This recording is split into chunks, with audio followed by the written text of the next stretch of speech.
What's up? How you doing? Here we are, Saturday night. Beautiful night tonight. Very mild, nice and peaceful. So I'm out here just enjoying the atmosphere. Yesterday, for the first time in my life, I went to Six Flags with my kids and a few of their friends, and one of the friends' mothers and one of the friends' fathers. It was a good time. I only went on one ride because I'm old now, and these kind of rides, they kind of make me a little bit nauseous, a little bit. So, I mean, I could go on them, but I feel like my insides want to come out when I'm on some of these rides. But they had a good time. And you know, these are high velocity rides. They're not the kind of rides that used to come to the parking lot in your town, you know, the carnivals there that would show up. These are intense, very fast, super drops. You know, you have that terminal velocity, and very busy. One thing I don't like about these places, very, very busy, long lines. Go to Disneyland, the lines are crazy. Universal.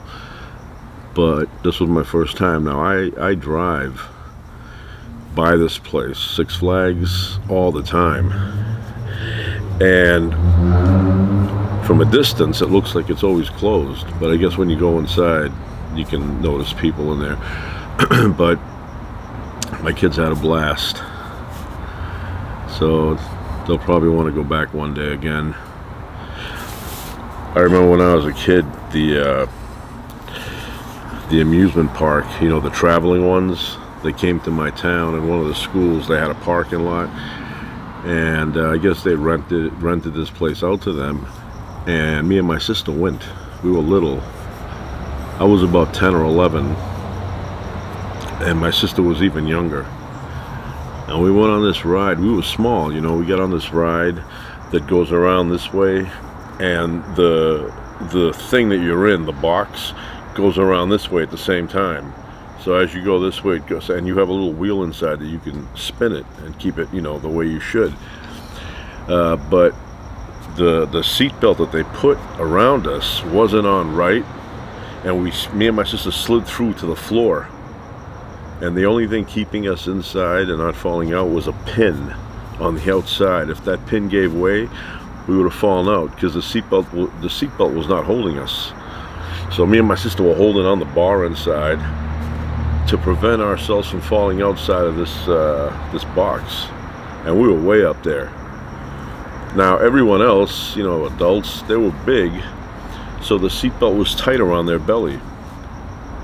Like my belly now, I got on one of the rides, I got on the Batman ride, and we needed 5 people to push that thing so that my belly would push in and it would secure.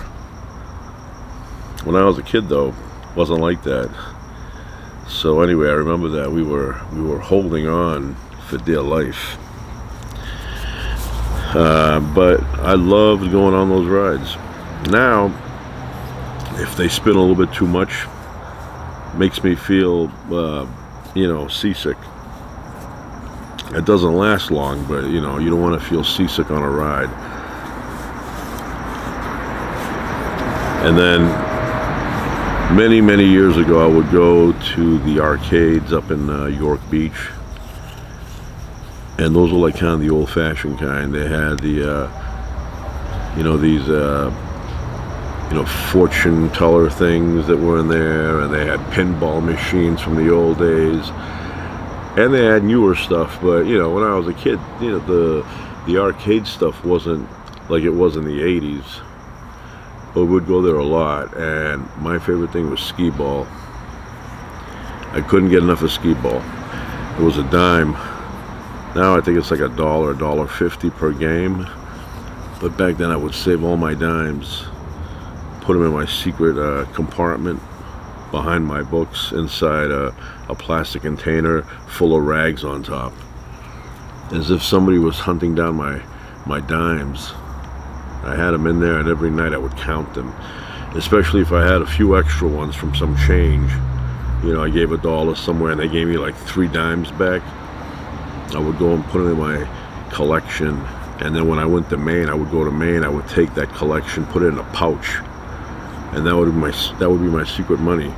Would never ask my father, hey, you got $10 or something. No, I would just collect, and then when the time came, I would spend all the dimes on skee ball. And the only thing I ever won that lasted with me, I mean, I had one little nonsense thing, pieces of gum, whatever, but the only thing that lasted was a green comb with a handle on it. I used that for years. Who knows whatever happened to that. Then I remember in the 5th grade, I had a bit of a crush on this girl who sat next to me. When they put her next to me, it made my school time feel 1,000 times better just because she was there. So the style back then was corduroy pants made by Wrangler, and she had probably like 7 or 8 different colors, and a comb that would go into your right pocket and stick out about that much to handle. You know, these little combs, and then you would take it out and do your hair. Well, she had that, her and her friend, and then I ended up getting that. I thought it was a good idea for me to get some Wrangler pants and a comb, and I had the comb in the back, and if I felt like a hair was out of place, I would pause, take the comb out, fix things up, and continue. It was a style back then to carry a comb. You know, I don't do that now, but, and you know, I have one pair of Wranglers now that I bought maybe in the past year. But at some point in my life, I went from Wrangler jeans and corduroys, nobody wears corduroys anymore, to Levi Strauss. And but now I ended up buying one of those classic Wrangler jeans, the kind that make you look like you're from a John Wayne movie. Yeah, one of those. And the last time I saw that girl that I had a crush on was in the mid-'80s. Me and a friend of mine were driving in a sports car, and then we noticed one of our other friends who had a muscle car. He had one of those Oldsmobiles, souped up, big fat mags in the back, and supercharged engine, and painted some green and lime color. And he was driving that car. We noticed him.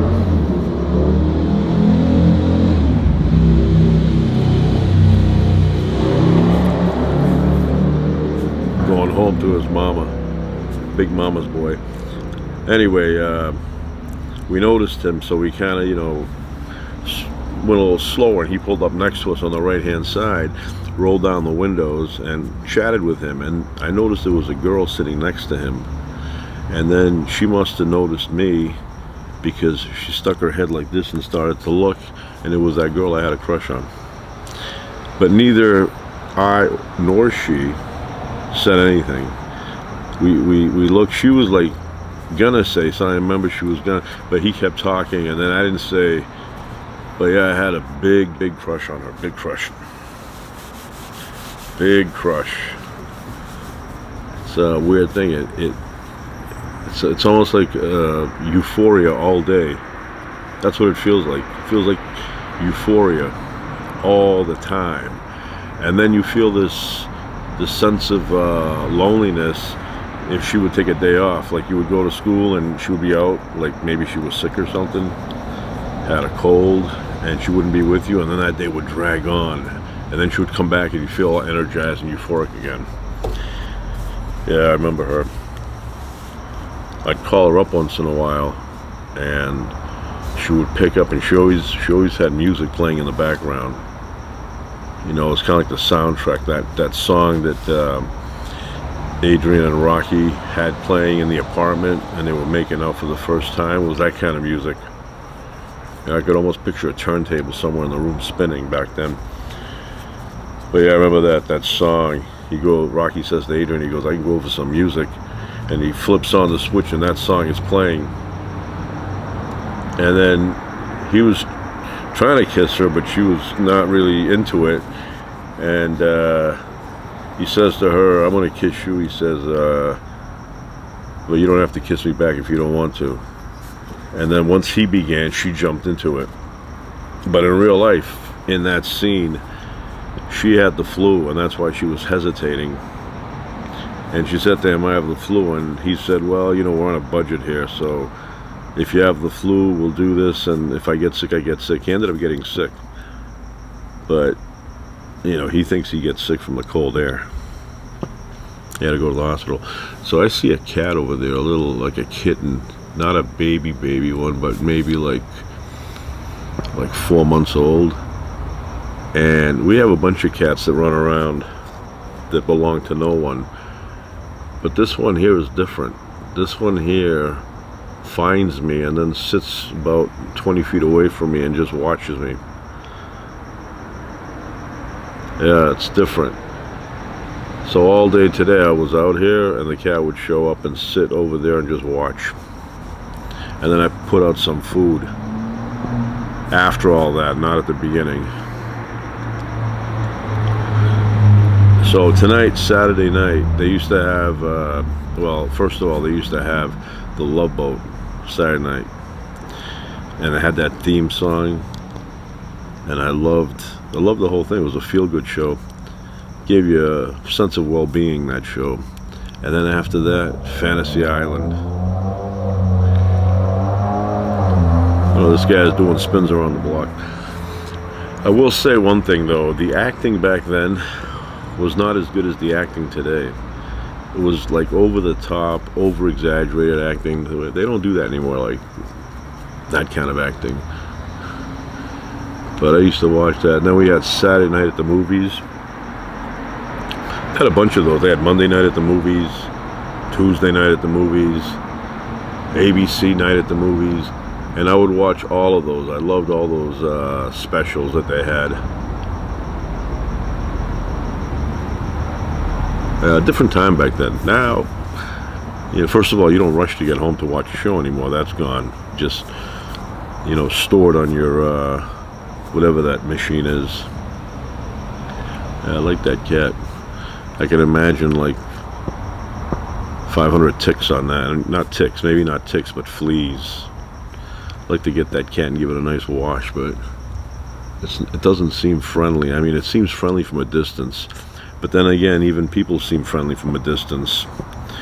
Even people that don't want to talk to you, even people that shun you, from a distance, they seem friendly. You get a little closer though, if they're not into you, they pretend they don't see you. They pretend they can't hear you when you say hi. And it could be all something that they bought into. Somebody said something that has absolutely zero truth to it, but they bought it anyway, and so they ignore you. You know, you see this happen all the time. It's like somebody will be like, "Hey, how you doing?" And then that person, you know, they won't say anything, pretend they didn't hear them. And then later on, you'll bump into